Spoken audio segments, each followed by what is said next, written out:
Welcome back, my friends. The news today is that auto giants are launching a flurry of cheaper electric vehicles, taking the fight to China. Several of Europe's biggest carmakers unveiled low-cost electric vehicles, EVs, at the Paris Motor Show this week, seeking to jumpstart a demand slump and recapture some of the market share held by Chinese brands. It is hoped that the biennial industry showcase can prove to be something of a turning point for Europe's auto industry. It feels like Europe is fighting back, said Julia Poliskanova, Senior Director for Vehicles and E-Mobility Supply Chains at the campaign group Transport and Environment. But, before we get into all of that, I would like to thank everyone who views my videos. If you would like to support the channel, please see the link to buy me a coffee in the video description below. And, please hit the like button and leave me a comment below. I would love to hear from you. Please subscribe and hit the bell icon so that you are notified of upcoming videos when they are released. Several of Europe's biggest carmakers unveiled low-cost electric vehicles, EVs, at the Paris Motor Show this week, seeking to jumpstart a demand slump and recapture some of the market share now held by Chinese brands. It is thought that the biennial industry showcase, which opened in Paris on Monday and runs through to Sunday, could prove to be a turning point for Europe's auto industry. It feels like Europe is fighting back, Julia Poliskanova, Senior Director for Vehicles and E-Mobility Supply Chains at the Transport and Environment Campaign Group, told CNBC at the Paris Motor Show. There are so many new models on show, and what is really great is that there are a lot of launches that are more affordable. So, Citroën, Peugeot, and Renault, they are all showing some smaller affordable models, Poliskanova said. This is exactly what we need for the mass market, for people to buy those vehicles more. And this is also where the competition from the Chinese is also the hardest, she added. European car giants have been contending with a perfect storm of challenges on the road to full electrification, including a lack of affordable models, a lower than anticipated rollout of charging infrastructure, and a brewing trade war with China.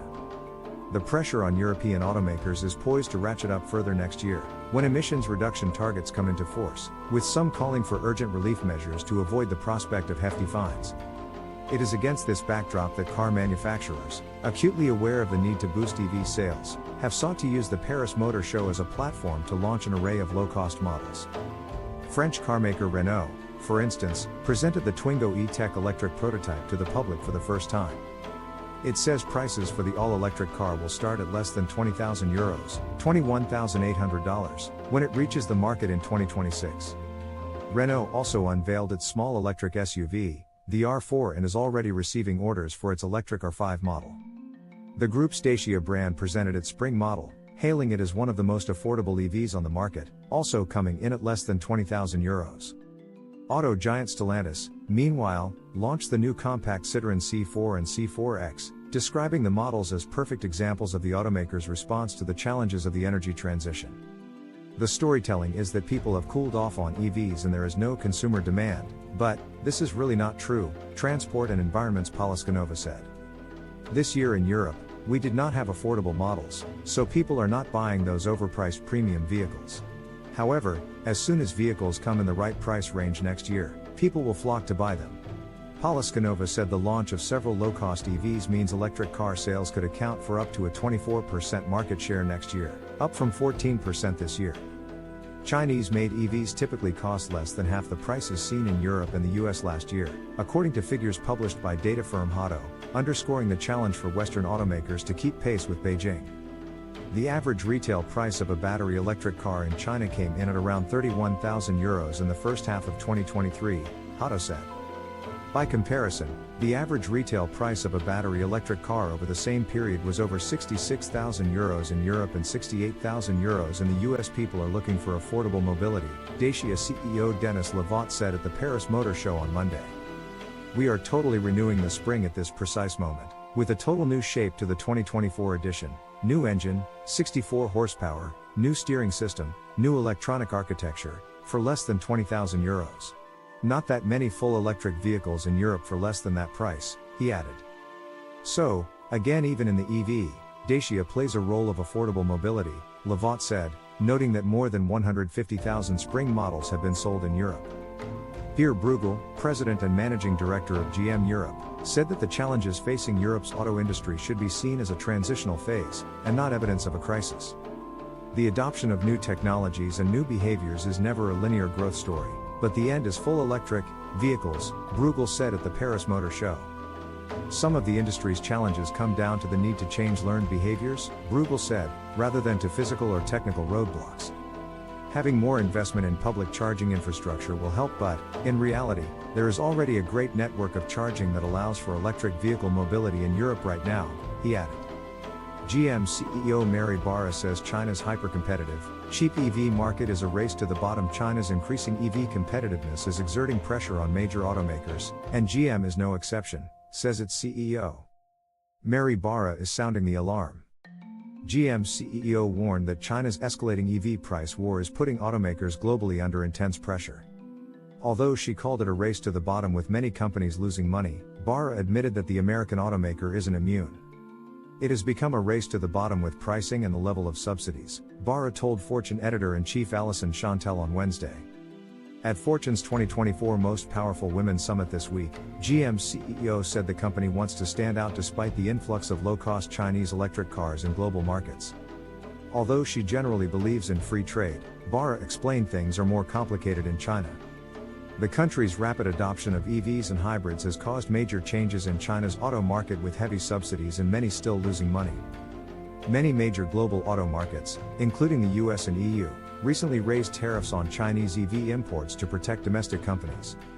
In May, President Biden announced a 100% tariff rate on EVs imported from China, citing unfair trade practices. In a press release, the administration said the move would protect American manufacturers. Legacy automakers are struggling to keep up with low-cost EVs from China, like BYD's Seagull, starting under $10,000, 69,800 yuan. Even in overseas markets, like South America, the Seagull, known as the Dolphin Mini overseas, is among the most affordable electric options at around $20,000, 99,800 reals. GM is among most foreign automakers feeling the heat in China's surging EV market. Although EVs and PHEVs, or new energy vehicles, NEVs, outsold gas-powered cars for the first time in China this summer, GM sales in the region are down by double digits this year. As gas-powered vehicles continue falling out of favor, GM's overall sales in China slid 21% in Q3 compared to last year. Despite this, Barra remains optimistic as its investments over the past few years are starting to pay off. GM and its joint ventures also sold more NEV models than gas cars for the first time in China in Q3, with a 53% share. In the US, GM's electric vehicle sales surged 60% in Q3, with a record 32,095 models sold. GM's EV portfolio is growing faster than the market because we have an all-electric vehicle for just about everyone, Rory Harvey, GM's executive vice president of global markets, said. With its core brands, including Cadillac, Chevrolet, and GMC, all seeing strong year growth, GM topped Hyundai Motor, including Kia and Genesis, and Ford to become the second to only Tesla in Q3, according to Cox Automotive. Barra suggested that more growth is on the way, especially as more charging options are available in the US. I think every quarter the charging infrastructure gets better, and it's going to open up for more and more people to be able to legitimately consider an EV, Barra said. But, what do you think? Please hit the like button and leave us a comment below. We would love to hear from you. Please subscribe and hit the bell icon so that you are notified of upcoming videos when they are released. Please share this video on social media. And, before we end, a word from the sponsor of this video. Today's sponsor is ProWorldNet.com. ProWorldNet.com is a job website specifically dedicated to licensed professions, doctors, including any type of specialty nurses, and that includes all grades of nurses. Lawyers, regardless of area of legal focus. Teachers and professors, from kindergarten through graduate school. As well as any kind of job that requires a government license or certification. And ProWorldNet.com also includes short-term gig-type jobs as well.